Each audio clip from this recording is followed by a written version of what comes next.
Welcome to news alert. విలువలు విశ్వసనీయతకు కేరహుగా నిలవాల్సిన రాజకీయాలను చంద్రబాబు నాయుడు పూర్తిగా భ్రష్టు పట్టిస్తున్నారని వైఎస్ఆర్ కాంగ్రెస్ పార్టీ అధినేత జగన్మోహన్ రెడ్డి తీవ్రంగా విమర్శించారు. ప్రజాస్వామ్యబద్దంగా ఎన్నికైన స్థానిక సంస్థల ప్రతినిధులను బెదిరించి ఆయా చోట్ల తెలుగుదేశం పార్టీ అధికారాన్ని లాక్కుంటోందని ధ్వజమెత్తారు. ప్రజాస్వామ్యంపై ఇంత దారుణమైన దాడి గతంలో ఎప్పుడూ చూడలేదని పేర్కొన్నారు. ఇది చంద్రబాబు అసలైన రాజకీయ ధోరణి అని జగన్ వ్యాఖ్యానించారు. ఎన్నికల ద్వారా సాధించలేని అధికారాన్ని బెదిరింపుల ద్వారానే సొంతం చేసుకునే ప్రయత్నం టీడీపీ చేస్తోందని ఆరోపించారు. ప్రజలు ఈ కుట్రలను గమనిస్తున్నారని త్వరలోనే సముచిత బుద్ధి చెబుతారని హెచ్చరించారు. భ్రష్టు పట్టిస్తా ఉన్న పరిస్థితి ఎప్పుడైనా చూసాము అనంటే అది చంద్రబాబు నాయుడు గారి పరిపాలనలో మాత్రమే ఇలా భ్రష్టు పట్టించే కార్యక్రమం జరుగుతుంది. ప్రజాస్వామ్య పద్ధతిలో ప్రజాస్వామ్యబద్ధంగా ఎన్నిక కాబడ్డ ఎంపీటీసీలను, జెడ్పీటీసీలను, కౌన్సిలర్లను ఇలా అనేక పదవుల్లో ఎన్నిక కాబడ్డ ఈ ప్రజాప్రతినిధులను ఈరోజు చంద్రబాబు నాయుడు గారు అనే వ్యక్తి తనకు బలం లేకపోయినా,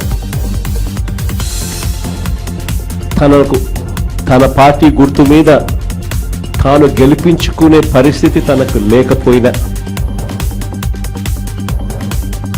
వేరే పార్టీ మీద గెలిచిన వ్యక్తులు వీళ్ళు అని తెలిసి ఉన్న, తానే ముఖ్యమంత్రిగా ఉన్నాడు, తానే ప్రజాస్వామ్యాన్ని పరిరక్షించాల్సిన బాధ్యతలో తానే ఉన్నాడు అన్న సంగతి కూడా తనకు తెలిసి ఉన్న, తానే దగ్గరుండి స్వయంగా ప్రజాస్వామ్యాన్ని కూనీ చేస్తూ ఉన్న పరిస్థితి ఈ రాష్ట్ర రాజకీయాలలో ఈరోజు జరుగుతూ ఉన్నాయంటే అది ఎంతటి దౌర్భాగ్యపు పాలన అని చెప్పడానికి వేరే ఉదాహరణ అవసరం. నాకు బాగా గుర్తుంది, అప్పట్లో ఎన్నికలు జరిగినప్పుడు మన గవర్నమెంట్ వచ్చిన తర్వాత 2 సంవత్సరాల తర్వాత ఎన్నికలు జరిగాయి. ఆ రోజు ఎన్నికలు జరిగినప్పుడు కూడా కోవిడ్ లాంటి మహమ్మారిని ఎప్పుడు మనం చూడాల. మనం ఎన్నిక ప్రమాణ స్వీకారం చేసిన జూన్లో ప్రమాణ స్వీకారం చేశాం. ప్రమాణ స్వీకారం చేసిన కొద్ది నెలలకి మార్చి కల్లా కోవిడ్ లాంటి మహమ్మారిని చూసాం. రాష్ట్ర చరిత్రలో ఇలాంటి ఘటన జరుగుతుంది, ఇలా కోవిడ్ లాంటి మహమ్మారి ఇలా ఉంటుంది, ఇలా వస్తే కోవిడ్ లాంటి మహమ్మారి వస్తే రాష్ట్రం పరిస్థితి ఎలా ఉంటుంది అన్నది కూడా ఎవరూ బహుశా ఊహకు కూడా అందలేదు. రాష్ట్ర ఆదాయాలు తగ్గాయి, రాష్ట్రం అనుకోని ఖర్చులు పెరిగాయి. ఏ రోజు కూడా ప్రభుత్వానికున్న ఇబ్బందులు చూపించి, సాకులుగా చూపించి ప్రజలకు చేయాల్సిన మేలు జరగకుండా పక్కన పెట్టిన పరిస్థితులు ఏ రోజు వైఎస్ఆర్సీపీ ప్రభుత్వంలో ఎప్పుడు జరగల.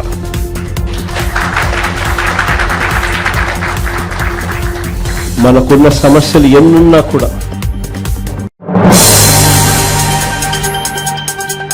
తెలంగాణలో అభివృద్ధి గురించి కాంగ్రెస్ మాటలు చెప్పిన ఆచరణలో పూర్తిగా విఫలమవుతోంది. కేంద్రం నుంచి ప్రధాని మోదీ లక్షల కోట్ల రూపాయలు మంజూరు చేసినా రాష్ట్రంలో కనీసం 50 మీటర్ల రోడ్డు కూడా వేయలేని దుస్థితిలో కాంగ్రెస్ ప్రభుత్వం ఉంది. రాష్ట్ర ప్రజలపై ఏమాత్రం చిత్తశుద్ధి లేకుండా పనిచేస్తున్నారని, సీఎం రేవంత్ రెడ్డి పాలన అసమర్థకంగా మారిందని బీజేపీ రాష్ట్ర అధికార ప్రతినిధి అమర్నాథ్ సారంగా ధ్వజమెత్తారు. తెలంగాణ అభివృద్ధికి అడ్డుకట్టుగా కాంగ్రెస్ వ్యవహరిస్తోందని విమర్శించారు. కేంద్ర నిధులతో రాష్ట్రానికి మేలు జరిగేలా చూసే బాధ్యత కూడా ఈ ప్రభుత్వానికి లేదన్నారు. ప్రోగ్రెస్ ఏంది, దాని అప్డేట్స్ ఏంది ఇప్పటి వరకు చెప్పిన పాపన మళ్ళీ మొన్న నీతి ఆయోగ్ మీటింగ్కి వెళ్ళి మాకు డబ్బులు కావాలి. ఒకవైపు ముఖ్యమంత్రి గారు ఏం మాట్లాడతారు, రీజనల్ రింగ్ రోడ్ కావాలి, మూసీ రివర్ ఫ్రంట్ ప్రాజెక్ట్ కావాలి, రీజనల్ రింగ్ రోడ్డు దక్షిణ భాగం కోసము ల్యాండ్ అక్విజిషన్ కూడా చేయలేని, అంటే 50% ల్యాండ్ అక్విజిషన్ ఖర్చు స్టేట్ గవర్నమెంట్ పెట్టుకోవాలి. అది కూడా చేయలేని పరిస్థితులలో రాష్ట్ర ప్రభుత్వం ఉన్నది. మరి ఎందుకు ఈ రాష్ట్ర ముఖ్యమంత్రికి ఎందుకు ఇంత నిర్లక్ష్య ధోరణి, ఎందుకు మరి రాష్ట్ర ప్రజలంటే ఆయనకు చిత్తశుద్ధి లేకపోవడం అని భారతీయ జనతా పార్టీ వైపు నుంచి ప్రశ్నిస్తాను. నేను కొన్ని విషయాలు చెప్తే ఆశ్చర్యపోతారు. చెల్లపల్లి రైల్వే స్టేషన్ సుందరీకరణ జరిగిన తర్వాత అంత అద్భుతమైన రైల్వే స్టేషన్కు అప్రోచ్ రోడ్ ఇవ్వడానికి జిహెచ్ఎంసీ ఇప్పటి వరకు దాన్ని పెండింగ్లో పెట్టింది. సికింద్రాబాద్ రైల్వే స్టేషన్ 750 కోట్లతో అద్భుతంగా అభివృద్ధి చేస్తుంటే దానికి అప్రోచ్ రోడ్, యాక్సెస్ రోడ్డు కనీసం 30 ఫీట్లు కూడా లేకపోవడము ఎంత దారుణమైన విషయమో ప్రజలు గమనిస్తున్నారు.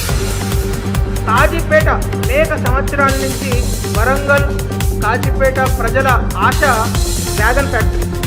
అలాంటి అక్కడ వ్యాగన్ ఫ్యాక్టరీకి 170 ఎకరాలలో ఈరోజు అభివృద్ధి జరుగుతుంటే కనీసం అక్కడ యాక్సెస్ రోడ్ కూడా ఇవ్వలేని పరిస్థితులలో ఈ రాష్ట్ర ప్రభుత్వం ఉన్నది.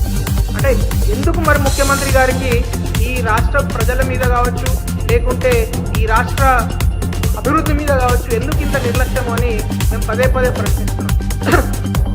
ఈ రాష్ట్రంలో కేవలం రైల్వే ప్రాజెక్టుల కోసం కేంద్ర ప్రభుత్వం ఇప్పటి వరకు 80,000 కోట్ల రూపాయలు వెచ్చించి అనేక ప్రాజెక్టులు 40 అమృత్ రైల్వే స్టేషన్లు కావచ్చు, రైల్వే ఓవర్ బ్రిడ్జ్ కావచ్చు, ఇలా ఫ్లైఓవర్లు కావచ్చు, ఇలా అనేక ప్రాజెక్టులు ఇవ్వడం జరుగుతుంది.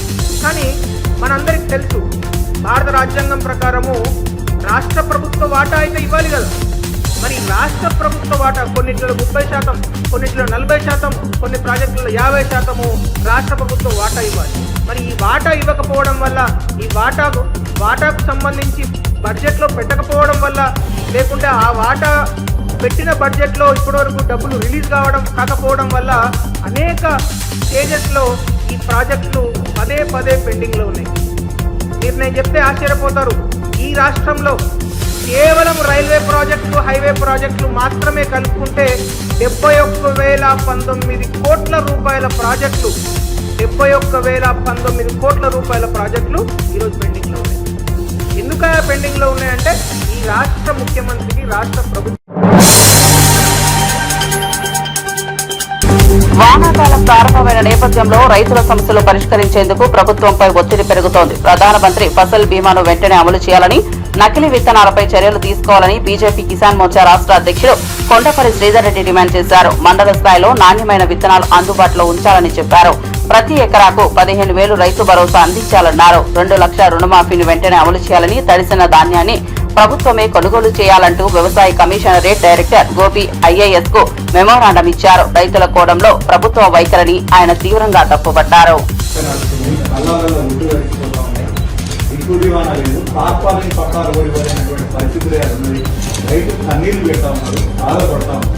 వెంటనే కొనుగోలను వేగవంతం చేయండి అని చెప్పి రైతుల పక్షాన మిమ్మల్ని అందరికీ రెండు రైతు భరోసా ఇంతవరకు లేదు. 3 సీజన్లు పోయింది. ఈ సంవత్సరమైనా పంటల బీమా తీసుకురండి. ప్రధానమంత్రి ఫసల్ బీమా యోజన ఈ రాష్ట్రంలో అమలు చేయమని చెప్పి కిసాన్ మోర్చా పక్షాన మిమ్మల్ని మీ ద్వారా ప్రభుత్వాన్ని అభ్యర్థిస్తుంది. ప్రధానమంత్రి పంటల బీమా యోజన, ఫసల్ బీమా యోజన ఇక్కడ రాష్ట్రంలో లేని కారణంగా మొన్న కూడా మీరు చూసి ప్రకృతి వైపరీత్యాలు వచ్చినప్పుడు రైతులను కాపాడలేకపోతుంది. అన్ని రాష్ట్రాలలో ఇలా ప్రధానమంత్రి ఫసల్ బీమా యోజన అమలవుతా ఉంది. తెలంగాణలో మాత్రం అమలు కావట్లేదు. దయచేసి మీ ద్వారా గౌరవ ముఖ్యమంత్రి గారిని కోరుతా ఉన్నాం. ఈ సంవత్సరం నుంచి వానాకాలం సీజన్ నుంచి అయినా ప్రధానమంత్రి పంటల బీమా యోజన రావాలని, సమగ్ర రుణమాఫీ విషయంలో కూడా ఇంకా దాదాపు 60% మంది రైతులకు పంటల బీమా రుణమాఫీ కూడా కాలేదు. రుణమాఫీ విషయంలో కూడా మీరు రోజు ముఖ్యమంత్రి గారిని తీసుకుపోవాలి. రైతులు ఇబ్బందులు పడుతూ ఉన్నారు. రైతు భరోసాను వెంటనే విడుదల చేయించండి. సమగ్ర రుణమాఫీని అమలు చేయించండి. ప్రధానమంత్రి ఫసల్ బీమా యోజన అమెరికా అధ్యక్షుడు ట్రంప్ తో ఎలాన్ మస్క్ మధ్య రాజకీయంగా విభేదాలు మొదలయ్యాయి. ట్రంప్ తీసుకున్న కొన్ని ప్రభుత్వ నిర్ణయాలపై మస్క్ బహిరంగంగా అసంతృప్తి వ్యక్తం చేశారు. అనంతరం ట్రంప్ ప్రభుత్వం నియమించిన బాధ్యతల నుంచి ఆయన తప్పుకున్నారు. షెడ్యూల్ ప్రకారం తన బాధ్యతలు ముగిశాయని స్పష్టం చేశారు. ట్రంప్ కు కృతజ్ఞతలు తెలుపుతూ ట్వీట్ చేసిన మస్క్ తన ఆధ్వర్యంలో నడుస్తున్న డోజ్ మిషన్ భవిష్యత్తులో మరింత బలపడుతుందని అభిప్రాయపడ్డారు. గతంలో ఇద్దరు మైత్రిగా ఉండగా తాజాగా విభేదాలు చిచ్చుపెట్టినట్టు తెలుస్తోంది. అమెరికా రాజకీయాల్లో ఇది కీలక మలుపుగా మారనుంది.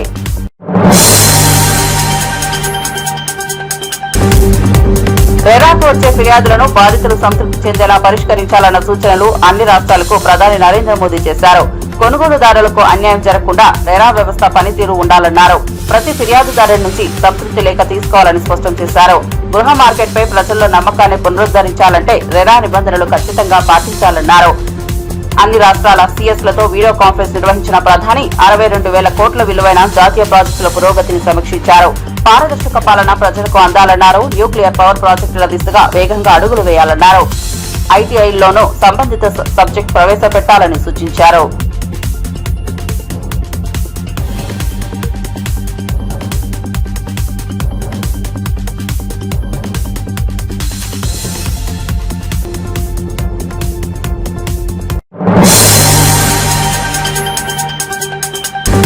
అభివృద్ధి చేసిన వస్తువులను వారే అమ్ముకుంటే వారికి నేరుగా లాభాలు అందుతాయని రాష్ట్ర వ్యవసాయ చేనేత శాఖ మంత్రి తుమ్మల నాగేశ్వరరావు తెలిపారు. ఖమ్మం వైరా రోడ్డులో నూతనంగా ఏర్పాటైన మహిళా మార్టును ఆయన ప్రారంభించారు. స్వయం సహాయ గ్రూపుల్లోని మహిళలు తయారు చేసిన వస్తువులు నాణ్యతతో ఉన్నాయని కొనియాడారు. బస్టాండులు, మార్కెట్లలో మహిళల అమ్మకానికి ప్రత్యేక అవకాశం కల్పించాలన్నారు. ముఖ్యమంత్రి రేవంత్ రెడ్డి చేపట్టింటే మహిళలను కోటీశ్వరులను చేసే దిశగా ప్రభుత్వం సహాయం కొనసాగుతోందని తుమ్మల చెప్పారు. మహిళా స్వయం సమృద్ధికి ఇది మైలురాయిగా నిలుస్తుందని ఆశాభావం వ్యక్తం చేశారు.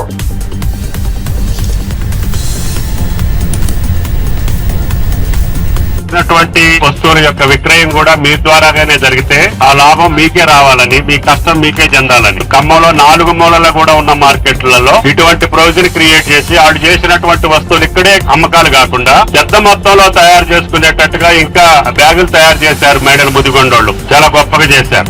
ఈ రకంగా రాష్ట్రం మొత్తం మీరు చేసే వస్తువులన్నీ కూడా అమ్మకాలు చేసుకుంటే చైనా నుంచి వచ్చాయో, కొక్కిల నుంచి వచ్చాయో పనికిరాని కొని మోసపోకుండా మీ చేతులతోటి మీరే చేసినటువంటి వస్తువులు మన ప్రజలే వాడుకునేటట్టుగా, మన పైసలు మీ చేతిలోకి వచ్చేటట్టుగా ఉండాలి. వ్యాపారాలకి మీరే అధిపతులైతే ఆ అధిపతులు ఈ రాష్ట్రంలోనే అమ్మటం కాదు, పక్క రాష్ట్రాలే కాదు, పక్క దేశాలకు కూడా మన వస్తువులు ఎక్స్పోర్ట్ చేసే స్థితికి ఆ తల్లులు రావాలనేది ఈ ప్రభుత్వం యొక్క కోరిక.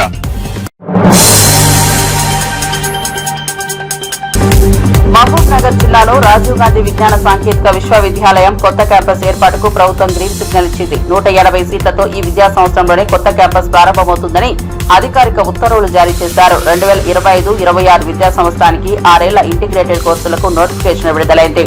వర్సిటీ ఉపకులపతి గోవర్ధన్ మే 31 నుంచి జూన్ 21 వరకు ఆన్లైన్ దరఖాస్తులను స్వీకరిస్తామని తెలిపారు. జూలై 4న ప్రొవిజనల్ జాబితా, జూలై 7న కౌన్సిలింగ్ జరగనుంది. గతంలాగే 1500 సీట్లు అందుబాటులో ఉండగా మహబూబ్ నగర్ కొత్త క్యాంపస్ కు 180 సీట్లు కేటాయించామని తెలిపారు.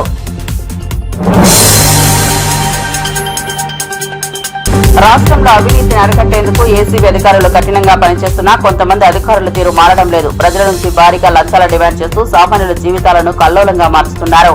తాజాగా హైదరాబాద్ లో ఒక్కరోజు 2 రెవెన్యూ ఇన్స్పెక్టర్లు లంచం తీసుకుంటూ రెడ్ హ్యాండెడ్ గా పట్టుబడ్డారు. వలపండిన ఏసీబీ అధికారులు ఆ ఇద్దరిని అదుపులోకి తీసుకున్నారు. ప్రభుత్వ శాఖలో లంచాలు అడిగే అధికారి అనివార్యం అనే అభిప్రాయాన్ని సమాజంలో బలపరుస్తున్న అధికారులపై చర్యలు తప్పవని అధికారులు తెలిపారు. 5 days కింద కంప్లైంట్ వచ్చాడు మా దగ్గరికి. తను రామకృష్ణ అని చెప్పేసి, యాక్చువల్లీ అతను వాళ్ళ రిలేటివ్ గోల్డ్ జ్యువెలరీ ఒక బ్యాంకులో తాకట్టు పెట్టాడు. ఆమె చనిపోయింది. అది మొత్తం కట్టాక మళ్ళీ రిటర్న్ ఇచ్చేప్పుడు గవర్నమెంట్ నుంచి ఫ్యామిలీ సర్టిఫికేట్ తీసుకొస్తేనే రిటర్న్ ఇస్తామని చెప్పారు. ఆల్రెడీ అక్కడ పైసలు కట్టాడు కాబట్టి ఫ్యామిలీ సర్టిఫికేట్ కోసము ఇక్కడ వచ్చి ఒక వారం రోజుల కింద అప్లై చేశాక కన్సర్న్డ్ సెక్షన్ ఏదైతుందో స్పెషల్ ఆర్ఐ ఉన్నారు ఇక్కడ, భూపాల మహేష్ అని చెప్పేసి, అప్లై చేసినటువంటి డాక్యుమెంట్స్ ఇతను తీసుకున్నాడు కాపీస్. మీరు కోర్టు నుంచి రావాలంటే చాలా డిలే అవుతుంది, నేను తొందరగా ప్రాసెస్ చేస్తాను, కాకపోతే 1,20,000 రూపాయలు లంచం ఇవ్వాల్సి వస్తుందని చెప్పాడు. అతను మా దగ్గరికి అప్రోచ్ అయ్యాక మేము కేసు రిజిస్టర్ చేసేసి ఏదైతే ఫినాప్సిలిన్ పౌడర్ ఉంటుందో ఆ పౌడర్ అప్లై చేసి ఈరోజు మధ్యాహ్నము 1:30 లోపలికి పంపించాము. ఒక 10-15 minutes బయట నిలబెట్టాడు. ఆ తర్వాత లోపలికి పిలిపించేసి ఆ పైసల్ని యాక్సెప్ట్ చేశాడు. అవి యాక్సెప్ట్ చేసి ఇమీడియట్లీ మా టీం వచ్చి పట్టుకున్నాము రెడ్ హ్యాండెడ్గా. తన తర్వాత ఆయన 12 లక్షలు డిమాండ్ చేసిన ఎక్కియడానికి. నాతో 12 లక్షలు కావాలని బాగా చేసినారు. 9 లక్షలు ఒప్పుకున్నాడు. తర్వాత ఈసీబీ కంప్లైంట్ ఇచ్చాను. దగ్గర 3 months అవుతుంది కాబట్టి ఆయన కృష్ణతో నేను తిరగబట్టి దగ్గర 1 years అవుతుంది, 1 years అవుతుంది ఆయన ఈ పని కోసం. నేను కంప్లైంట్ ఇచ్చిన సెకండ్ చేశాను. ఏం రావు, టికెట్ రాసిందానికి తహసీల్దార్కి ఆడియో కానీ అందరికి ఇవ్వాలి, అందరికి తీసుకుంటూ పోవాలి, నాకేం రాదు. దగ్గర ఉన్న ప్రూఫ్స్ వాళ్ళకి ఇచ్చాను. ఇవ్వాలి ప్రూఫ్ ఉంది, ప్రూఫ్ ఈసీబీ వాళ్ళకి ఇచ్చేసాను.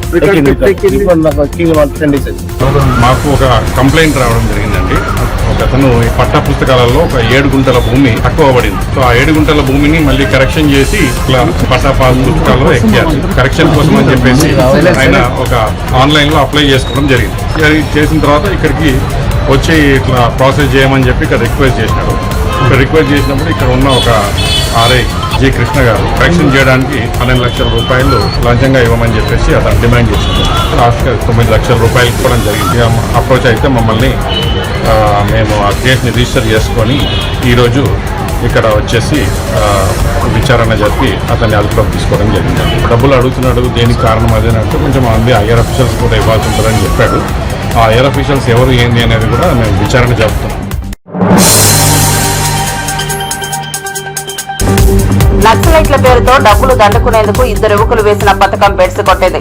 అధిక సంపాదన కోసం నకిలీ నక్సలైట్ల అవతారమెత్తిన ఈ యువకులు డబ్బున్న వ్యాపారులను లక్ష్యంగా తీసుకుని బెదిరింపులకు దిగారు. ఒక ప్రముఖ రాజకీయ నాయకుడి సోదరుడు కుమారుడికి లేఖ రాసి 50 లక్షలు ఇవ్వకపోతే ప్రాణాంతకమంటూ హెచ్చరించారు. బాధితులు పోలీసులకు ఫిర్యాదు చేయడంతో రంగంలోకి దిగిన పోలీసులు నకిలీ నక్సలైట్లను గుర్తించి అరెస్ట్ చేశారు. నేరాన్ని సాధనంగా చేసుకుని డబ్బు సంపాదించాలన్న వారి కుట్ర విఫలమైంది. పోలీసులు వివరాలు వెల్లడిస్తూ భద్రతా పరంగా వీటిపై ప్రజలు అప్రమత్తంగా ఉండాలన్నారు. కంప్లైంట్ చేసి ఆ కవర్ ఓపెన్ చేసి చూస్తే అందులో ఒకటి నక్సలైట్ సంబంధించి శంకరన్న గ్యాంగ్ రామదాస్ రాసినట్టు ఒక లెటర్ రాసిండు. 50 లక్షల రూపాయలు అతను డిమాండ్ చేసిండు. 50 లక్షలు ఇవ్వకుంటే నీ కొడుకు రాఘవేంద్ర గౌడ్ చంపేస్తాం, అదే విధంగా 2 ఇళ్లు కూడా కూల్ చేస్తామని చెప్పి అందులో హెచ్చరించడం జరిగింది. ఈ డబ్బులు రెడీ చేసి పెట్టుకోండి, మేము త్వరలో మళ్ళీ మీకు సెకండ్ లెటర్ పంపిస్తాం, అప్పుడు ఎక్కడికి తీసుకురావాలో ఆ డబ్బులు తీసుకురావాలని అతను అందులో హెచ్చరించి అందులో ఒక అనుమానాస్పదంగా ఉన్న 2 వ్యక్తులను పట్టుకోవడం జరిగింది. అతని పేరు ఎర్రంశెట్టి రాజు, అదే విధంగా ఇంకో కొల్లూరు వెళ్లి రాజు, ఇద్దరు కూడా విజయవాడ దగ్గర గన్నవరం. ఈ అప్పులు తీసుకోవడానికి ఎలాంటి మార్గం ఆలోచించి నిందితుల వద్ద నుంచి 13 నాటు బాంబులు, 4 చరవాణులు, బెదిరింపు లేఖ స్వాధీనం చేసుకున్నట్లు పోలీసులు వెల్లడించారు.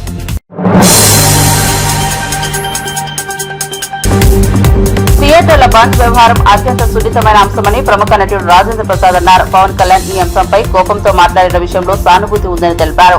సినీ ఇండస్ట్రీ సమస్యలపై ఏకాభిప్రాయంతో నిర్ణయాలు తీసుకోవాల్సి ఉందని, కానీ వ్యక్తిగతంగా తీసుకున్న నిర్ణయాల వల్ల అపార్థాలు అవాస్తవాలు పుట్టుకొచ్చాయని వ్యాఖ్యానించారు. హైదరాబాద్ లోని ప్రసాద్ ప్రివ్యూలో తన తాజా చిత్రం షష్ఠి పూర్తికి సంబంధించిన కార్యక్రమంలో పాల్గొన్న రాజేంద్ర ప్రసాద్ చిత్ర బృందంతో అనుభవాలు పంచుకున్నారు. ఈ నెల 30న చిత్రం విడుదల కానుంది. థియేటర్ వివాదం మధ్య వచ్చిన ఈ వ్యాఖ్యలు పరిశ్రమలో చర్చనీయాంశంగా మారాయి. అది ఎవరో కారకులు వాళ్ళను పట్టుకుని ఎందుకు జరిగిందో తెలుసుకుంటే గనక ఇది క్లియర్ అయిపోతుంది. నాకు తెలిసి రన్నింగ్ థియేటర్స్ సడన్ గా బంద్ 1వ తారీఖుని జూన్ 1 నుంచి బంద్ చేశారనే మాట చిన్నది కాదు. అలా ఇంకెప్పుడు జరగకూడదని నేను కోరుకుంటున్నాను.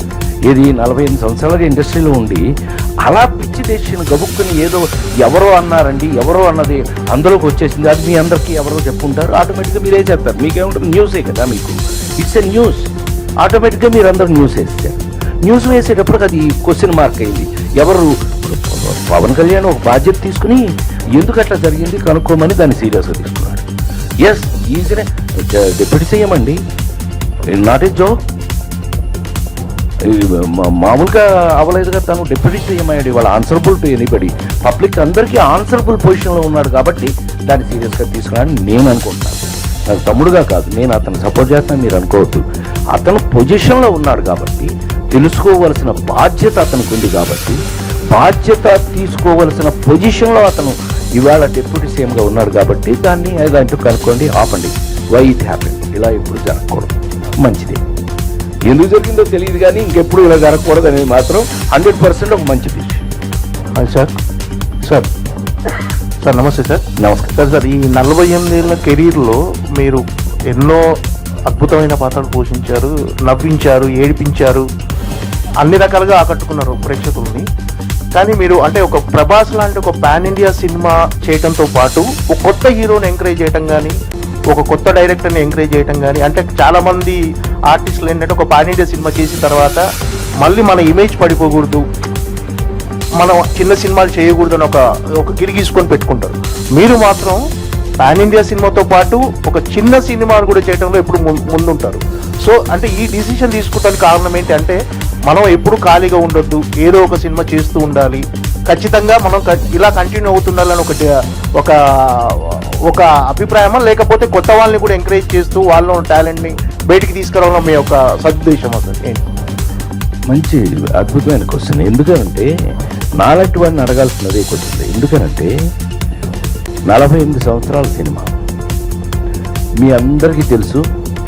మీ ముందే నేను ఇక్కడున్న మీ రాజేంద్ర ప్రసాదే తమ్ముడు సెల్ ఫోన్ ఎవరు కనిపెట్టాడా కాదు, మీ ముందే నేను ఇన్ని సంవత్సరాల నుంచి నేను చెయ్యింది ఏముంటుంది మీకు తెలుసు కదా. ఇంగ్లీష్ సినిమా హీరోగా యాక్ట్ చేశాను.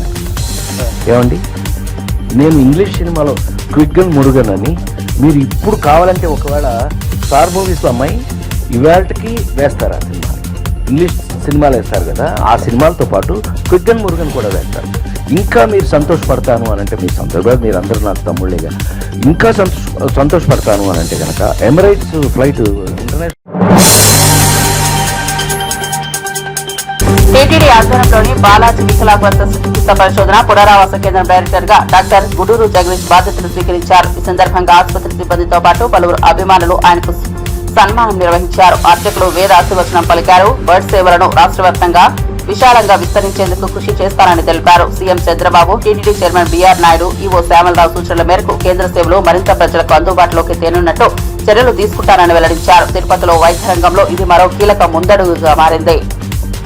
మంత్రివర్యులైన శ్రీ నారా చంద్రబాబు నాయుడు గారు, అలాగే తిరుమల తిరుపతి దేవస్థానం చైర్మన్ బిఆర్ నాయుడు గారు, ఎగ్జిక్యూటివ్ ఆఫీసర్ శ్యామలరావు గారు పర్సనల్ గా ఇంట్రెస్ట్ తీసుకొని నన్ను మళ్ళా పిలిచి బర్డును మళ్ళా మీరు తీసుకొని ఇంకా అక్కడ సేవలను ఇప్పుడు జరుగుతూ ఉన్నాయి. ఇప్పటికీ ఆసియా ఖండంలోనే ఇది ఆర్థోపెడిక్ విభాగంలో అతి పెద్ద సంస్థ. ఇంకా దీన్ని సేవలు విస్తృతపరిచి ఈ సంస్థ ఖ్యాతిని దశలా వ్యాపింపజేసేటట్టు నా వంతు నేను కృషి చేస్తాను.